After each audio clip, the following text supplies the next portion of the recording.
today's video, we'll be addressing the endocrine gland diseases.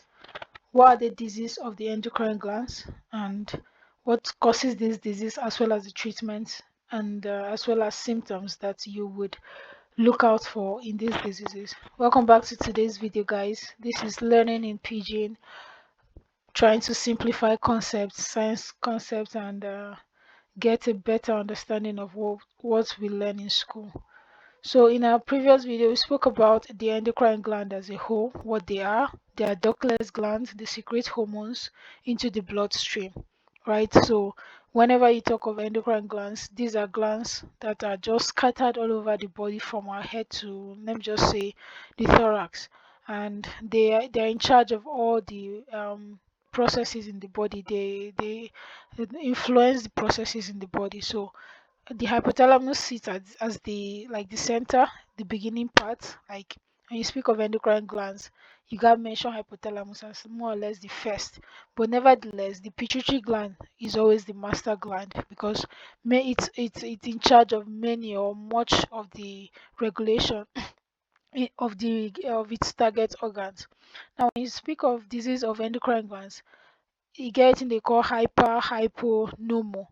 So hyper in science basically means that thing is high, hypo means it's low, and normal means it's in its normal state. So that's what we are going to be discussing in this video. So in this very slide, you see the overview of the endocrine system. So these are like your endocrine glands, and I want to point out that this pancreas bar, it gets endocrine and exocrine function. And if you recall from our previous video, if you haven't gotten it, here's the link and you can check it out on the playlist. It's the first video in the endocrinology playlist series. So the pancreas plays endocrine function such that it secretes the hormone insulin and glucagon directly into the blood. Exocrine function, it aids in digestion. We'll cover that in our next topic. Okay, so there's something called intracrine hormones. These are hormones that they are released into their own self, and they stimulate the processes of themselves. Example could be Typical example could be your sex hormones, development hormones, estrogen and testosterone. So they basically, secrete the hormones to themselves. They are lipid bound hormones, so they can just flow inside the cell, and they regulate. In our previous video, we learned that lipid hormones or steroid hormones, immediately they are acted on in the nuclear envelope, or like the DNA portion of the cell. So they can go bind to the DNA receptor in the DNA portion and stimulate growth. So those are like intracrine hormones who get pardon my voice, the weather is cold where I am. Okay, so fate of hormone in circulation. So when once you release this hormone into the blood circulation, what really will it do? I would say to do three things. Basically, this I just highlighted it in this exit. This is supposed to be the liver, sorry, and reception. I'm going to explain. So exit means the body is going to find a way to metabolize this hormone via its process, whatever it's meant to be doing, and then it's going to be excreted in the body. That's why sometimes when you go to the hospital, you can literally test for these hormones either in the blood or in the urine. Secondly, the liver also has a way of metabolizing or handling hormones. And I'll explain one concept. The liver plays a very big role in handling hormones. One of such role is that it synthesizes for lipid hormones that require carrier proteins. The liver is the part of the body that synthesizes these carrier proteins and releases it into the blood. So any hormone that is a lipid hormone, the liver will synthesize carrier proteins, and that's one of its way of handling hormones. And also it also plays a role in metabolism of these hormones, especially there's something called insulin like growth factor. That's part of its role in handling hormone. And then reception, this is basically your the target organs, like the main cocoa of the endocrine hormone um, everything endocrine hormone, right? It's basically being sent to the target organ. So it's going to be received by the target organ, and whatever it was meant to do is going to be done. Also, when you talk about hormone, you gotta realize, say, it's either that hormone is high or low in the body. Remember, this video is about the disease, so this is my introduction on the disease part now. It's either the hormone is high or low, and if it's high or low, you have to look at the origin. Where is it coming from? So if it's high, too high in the circulation, is it because where it's coming from something is wrong with it? Or if it's too low, is it because where it's coming from something is wrong with it? Do you understand? Secondly, is it that at the target organ, the receptors there are not responsive? So you can also look at that angle. Okay, if this hormone flows in the blood to the target, is it that the target cells, they have not presented the receptors to receive this hormone? So that could also give rise to a disease condition. And thirdly, maybe overstimulation of the receptors. This one is always very like ideal, because it's like the receptors are too many swallowing up the hormone, and the effect of that hormone is not experienced. And then the third one is problem with the second messenger. Now, answer this in the comment section. The second messenger, what do you think the hormones that use second messengers are what hormones? Okay, so I'd love to see your answer in the comment section. What hormones uses second messenger as receptor or carrier or movement helper to move the hormones in the body? So let's go into the endocrine gland disease proper. Start with the thyroid gland. Why? Because it's more like the seat of metabolism in the body. No, you can't speak of metabolism without mentioning thyroid. From development, growth, and every other metabolic process in your body, the T3, T4 have a hand in it. So remember, I say it could be hyper. The problem could be hypo, or normal. Okay, normal no be problem. Like normal is not a problem. Normal is good. But the problem could be hyper or hypo. So let's say you have hyperthyroidism. What does that mean? Like it could mean the origin. Let's break this down with what we out listed first. It could be from the point of origin. Either the hypothalamus is faulty in the brain, right? Could be inflammation of the hypothalamus, sending hypothalamus releasing hormone for thyroid releasing hormone. So too much thyroid hormone, right, could give rise to hyper. Let's say the problem no be from hypothalamus, it could be from the pituitary. Same thing, anterior pituitary could be giving out too much thyroid stimulating hormone in this case, and that could still cause this problem. Also, the thyroid has something called follicular cell. So that follicular cell of the thyroid could be overstimulating itself, and hence the overproduction of the thyroid. This man in the grave is a disease condition called Graves' disease. Now, the causes of hyperthyroidism could be self-killing cells. Remember, the cell is killing itself, like the follicular cell of the thyroid is destroying itself. This could always be immune conditions, so autoimmune disease, or self-balloon cells. Wetin that mean? I listed out to mean inflammation, balloon inflammation, so that you remember in class. So self-balloon cells. So let's say the thyroid is being inflamed, and if the thyroid is inflamed, so it leads to something called thyroid nodules. Now that brings me to the difference between thyroid nodules and goiter, right?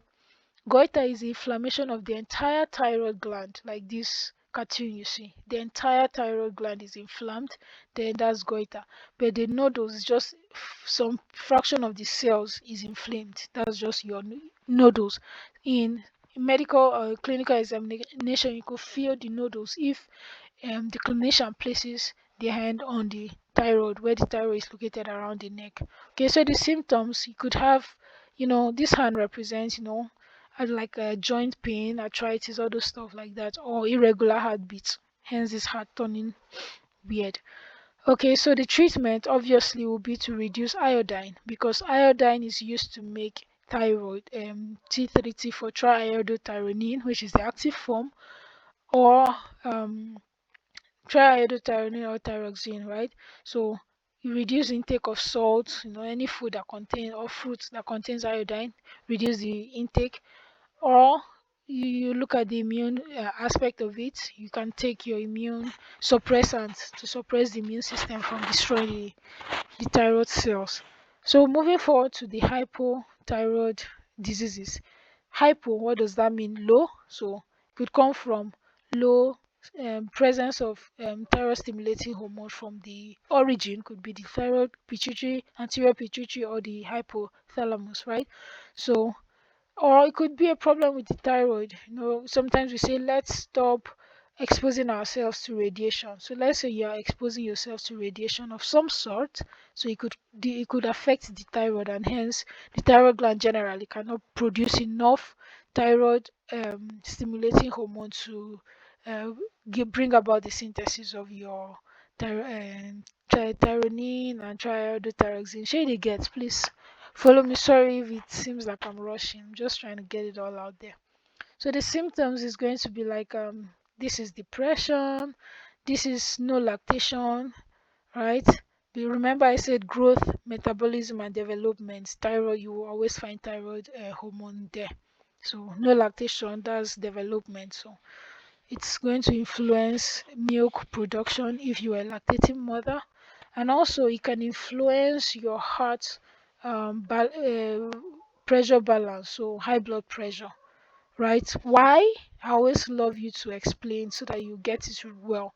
Thyroid, let's say it's osmotically active molecule, and anytime there's osmotic, like there are molecules much in your extracellular fluid, you will have water going in that direction, and hence increase in blood pressure. So that can happen here, and this legs drawing also represents leg pain, cramps, and other stuff.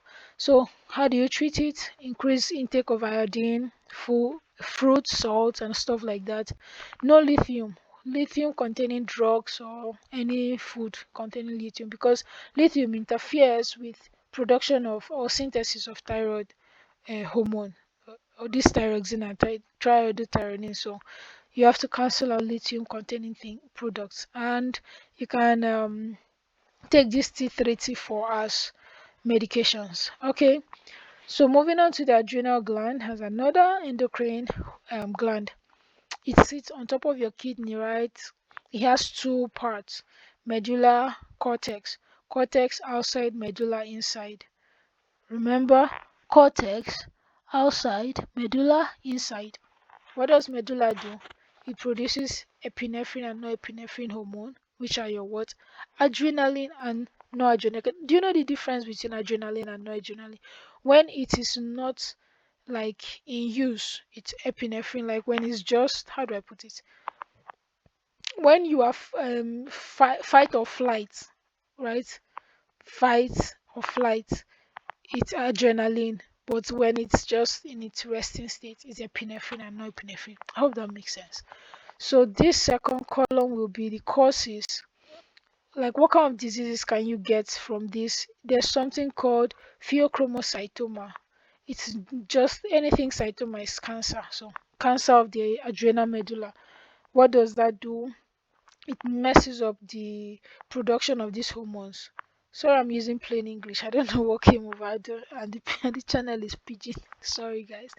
So pheochromocytoma will just like abnormal production of this epinephrine and norepinephrine, and before you know it, the person is either responding to flight or to fight. When your hormone levels are all over the place. So much to deal with. And obviously, the treatment will always be chemotherapy, or you treat the underlying cause. It's a cancer, but you can always find another cause for it, so you can treat it. And it's this epinephrine and norepinephrine, it's being taken, or it takes care of the autonomic nervous system. So those part of the body that you cannot control. So everything, involuntary breathing, heart rate, you know everything, digestion, like that, you cannot control. So if you have this pheochromocytoma, you know that those things will be affected, right? So that's the disease for the medulla. Disease for the cortex. Cortex produces three hormones: mineralocorticoids, glucocorticoids, androgens. Big names. Mineralocorticoid, from the word mineral, it just means something about, not your Coke and Fanta, but something related to water balance, sodium and stuff like that. Minerals, chemistry, first 20 elements, yada yada yada. Okay, sorry, that's a notification from my end. So it means um mineralocorticoids, if there is a problem with the adrenal cortex, there's going to be a lot of sodium imbalance. So you have to take care of that. And for the glucocorticoids, this person sitting on a chair is called Addison. So Addison disease is decrease in glucocorticoids, giving cholesterol. Glucocorticoid, that's where you have your cholesterol. And what does cholesterol do? Energy, you know, just gives you the good life. So when you have a decrease in it, there's going to be Cushing syndrome, named after the founder. And anytime you have something like less cortisol, so there's like lethargy, you don't want to do something, you just stroll about, no energy for anything. So that's what this disease means. So um decrease glucocorticoid levels, cortisol level will bring about Addison's disease. An increase will bring about Cushing syndrome. Does that make sense? I hope it does. So moving on to the last hormone produced by the adrenal cortex, androgens. Androgens is like the adrenal gland playing its role in puberty and development. So there's something called Cone syndrome. So when there's like a male um, hormone, testosterone, in a female, so that's where you have ladies with beards. This is Vivian. There's a disease begins with V. Vivian, I just use Vivian to remember the disease. So when the female has a male hormone, which is testosterone, you will have ladies with beards and much of these male hormones in circulation. So the treatment will just be therapy, right? And also treat underlying cause. In this case, you can decrease the presence of this androgen in the female medication. So finally, we have the pancreas as exocrine endocrine organ. What the pancreas produces in endocrine function is insulin and glucagon. And the disease condition for that is always insulinoma. What does that mean? Diabetes. Well, sorry, that means cancer, as well as glucagonoma, cancer. Right? I'll come to this later. I'll end with this. So let me just talk about this cancer. Pancreas produces too much insulin or glucagon. That's a cancerous cancer cell. So what that happens is you have to just treat it. Sometimes they use chemotherapy. Sometimes they, you know, just rework on the pancreas. But that's how they just deal with the cancer producing aspect of the pancreas. Now let's talk about the sugar producing aspect of pancreas, right? Insulin. Let's say the pancreas is producing too much insulin. What does insulin do? Once you eat and your blood glucose is high, insulin is the hormone produced by the pancreas that tells that tells every organ there's glucose in the blood, so take it out of the blood. So adipose tissue takes, liver takes, the brain takes, the heart takes, all these organs are working, pumping, metabolism. So they need sugar to function properly. So every organ takes the glucose from the blood, and that's how your blood glucose goes back to normal after you finish eating. So let's say the insulin is misbehaving, and I wrote here sugar water disease, right? That's what insulin means. So there's two type of diabetes, sugar water disease, type 1 and type 2. Many times when you speak of type 1, it's about the hormone, in this case a ligand. If you speak of type 2, it's about the receptor, right? So let's speak of the symptoms of type 1 diabetes, where you have much insulin. What would that lead to? It will lead to three things: polydipsia, polyuria, and polyphagia. And I'll explain one after the other. Polydipsia. What does that mean? It means too much thirst. You get very, very thirsty. I'll explain. Let's say you have insulin in the blood, and glucose out of the it's taking glucose from the blood into the it's taking glucose from the blood into the cells. What okay, it's putting glucose in the cells. There's problem with the ligand. Insulin is not doing its job, right? Yeah, that's the problem. Insulin is not doing its job, so there's so much glucose in the blood. Now it draws water out of the cell. Remember, I told you osmotically active um, molecule will draw water out of the cell. Good. So insulin is not being produced by the pancreas, so the blood glucose is in excess. No one is taking glucose out of the blood.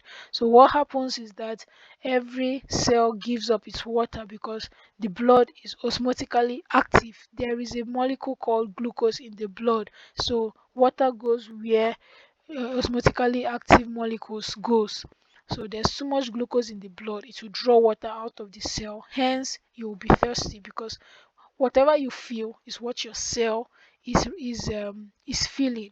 So once your cell is losing water, you will feel thirsty, and this polydipsia means you are urinating in excess, bringing us to polyuria, right? So now you have a lot of water in your extracellular fluid. Your kidney is doing its best to clear it out, so you are giving up a lot of water. So hence diabetic patients urinate polyuria a lot. So polyphagia is just excess hunger. What that means is, remember, insulin is supposed to tell the cells to pick up glucose.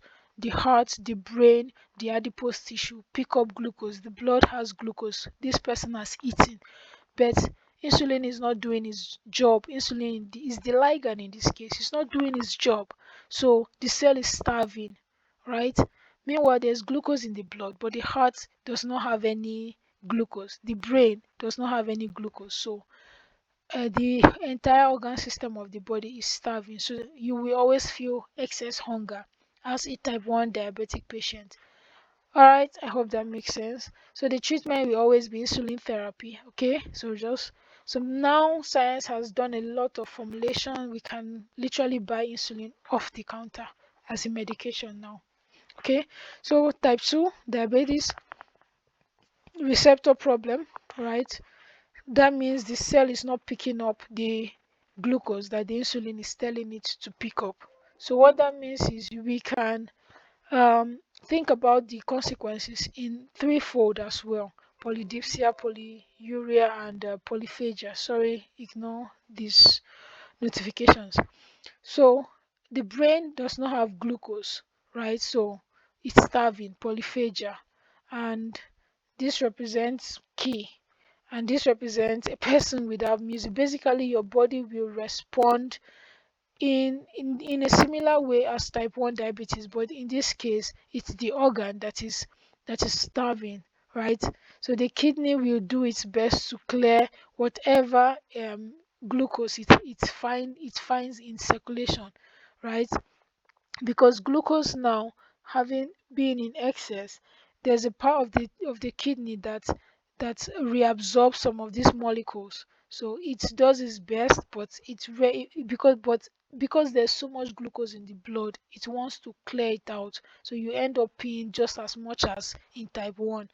Does that make sense? So the polyphagia, the brain is still starving, polydipsia, polyuria, all these symptoms will also appear in type 2, but more or less in the reverse case.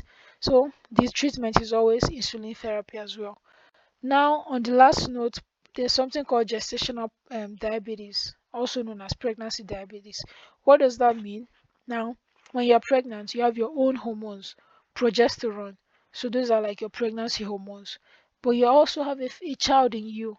So the child takes what the mother is taking, and the child wants glucose. So the progesterone will hinder insulin. So insulin will not be able to tell your organs to pick up so much glucose from the body. Instead, the child will siphon those glucose from the blood from the mother to himself or herself. So in that case, you always have high blood glucose as a pregnant mother, not because you have diabetes, but because this glucose your child wants it. So it's flowing through your blood, so your child wants it in excess. So pregnancy hormone inhibits insulin action. So the mother always have high blood glucose. So that's gestational diabetes. So it's always assumed after pregnancy and then childbirth, everything will go back to normal. So I hope that makes sense, guys. I really does. I really do hope it makes sense. If you have any questions, just leave it for me in the comment section. But I have some questions for you. What by what mechanism are protein hormones released? I'll tell you the answer in our next video. And also, what is the role of liver in hormone regulation?